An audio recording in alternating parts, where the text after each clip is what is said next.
તાલાલા પંથકના 45 ગામની 1.5 લાખ માનવ વસ્તીને આરોગ્ય સેવા આપતી ગીરના પાટનગર તાલાલા શહેરની ખખડધજ સરકારી હોસ્પિટલ સંપૂર્ણ સુવિધાથી સજ્જ અદ્યતન ₹6,50,00,000ના ખર્ચે નવનિર્મિત બનાવવાની કામગીરી દરમિયાન દર્દીઓને સરળતાથી આરોગ્ય સેવા મળતી રહે તે માટે વૈકલ્પિક હોસ્પિટલ શરૂ કરવા સૌરાષ્ટ્રના સાંસદ રાજેશ ચુડાસમા, ગીર પંથકના ધારાસભ્ય ભગવાન બારડની ઉપસ્થિતિમાં 6 માસ પૂર્વે મળેલ બેઠકમાં લેવાયેલ નિર્ણયની અમલવારી કરવામાં નહીં આવતા તાલાલા વિસ્તારની ગ્રામીણ પ્રજા ચિંતામય બની ગઈ છે.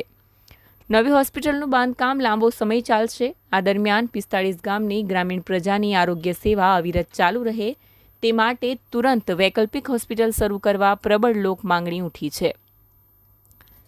તાલાલા હોસ્પિટલમાં દરરોજ 350થી પણ વધુ દર્દીઓ સારવાર માટે આવે છે. તેમજ હોસ્પિટલમાં દરરોજ 6 થી 7 ડિલિવરી તથા 7 થી 8 નાના મોટા ઓપરેશનો થતા હોય છે. તાલાલા પંથકના 45 ગામો માટે આ હોસ્પિટલ આશીર્વાદરૂપ છે. ત્યારે આ અંગે તાલાલા નગરપાલિકાના પ્રમુખ અમિત ઉનડકટે જણાવ્યું હતું કે સરકારી હોસ્પિટલનું વૈકલ્પિક જગ્યામાં સ્થળાંતર થાય તે માટે સ્થાનિક પાલિકા તંત્ર પણ ચિંતિત છે અને પાલિકા હસ્તકની શાળા બિલ્ડિંગ આપવા તૈયારી દર્શાવી હતી, પરંતુ શિક્ષણ વિભાગના અધિકારીઓની અડોડાઈને કારણે આ વાત અટકી છે. આ મામલે જિલ્લા કલેક્ટરને રજૂઆત કરી છે અને ટૂંક સમયમાં ઉકેલ આવી જશે. વૈકલ્પિક વ્યવસ્થાની અંદર અમારા સંપૂર્ણ પ્રયત્ન છે. અમારા નગરપાલિકાના એક હોલની અંદર અમે ઘણું બધું ટ્રાન્સફર પણ આપ્યું છે.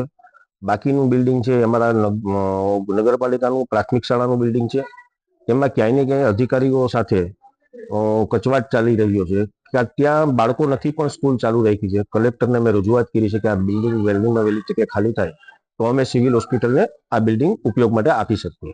જો હયાત હોસ્પિટલને વૈકલ્પિક હોસ્પિટલના સ્થળે તાકીદે સ્થળાંતર કરવામાં નહીં આવે તો પરિણામે 45 ગામના ગરીબ દર્દીઓની આરોગ્ય સેવા ખોરવાઈ જવાની ભીતિ વ્યક્ત થઈ રહી છે. ચોમાસું શરૂ થાય તે પહેલા વિના વિલંબે અમલવારી કરવા બુલંદ લોક માંગણી ઉઠી છે.